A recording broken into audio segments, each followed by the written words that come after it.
Customers can take VLOCkeR with the Podloc or actually run the software just by itself.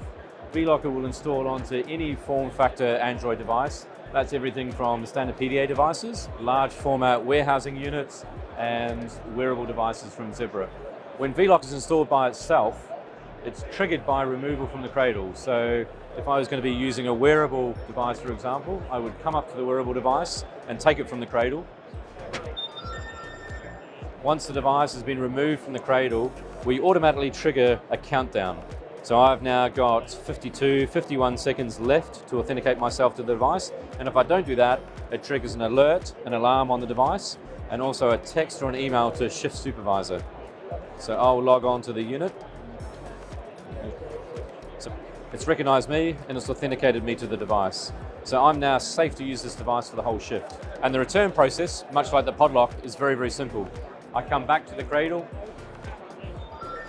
put the unit in on charge, it logs me off the system, and I've now returned that unit. The other feature that I'd like to show is some enhancements we've got for peripherals that can be paired to units. These might be back of hand or ring scanners, they might be mobile printers or audible headsets, things like that. So a very similar process. I would take my device from the cradle, I would log on to my device, so it recognizes me as a user. However, this device has been configured to require at least one Bluetooth device to be paired. So in this instance, I can't actually carry on logging in until I've paired the ring scanner I'm going to use. So I'll take my ring scanner from the cradle and I'm going to pair it to the device. So we scan the MAC address and the asset label, and the software pairs the ring scanner. The unit's now paired. I can go home and carry on with my shift. So the key thing here is not only do I know that Jacob took this device at a certain date and time, Jacob is now also responsible for this ring scanner. So throughout the shift, the VLOCkeR software will communicate periodically with the scanner. If I leave the Bluetooth scanner and walk away, I'll get an alert. And if I don't return to the Bluetooth scanner, then the shift supervisor again gets an alert. So we know that Jacob is responsible for the ring scanner throughout the whole shift period.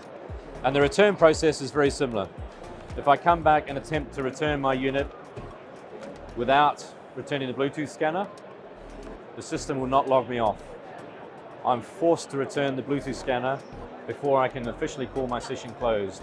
What I have to do is actually remove the pairing. You can hear the ring scanner beep there. That pops back into the charging unit. And now when I place my unit back on charge, it logs me off the VLOCkeR software. And this is the first iteration of our accessory management piece that's come into VLOCkeR. This works with Bluetooth, scanning a barcode now on ring scanners, printers and headsets.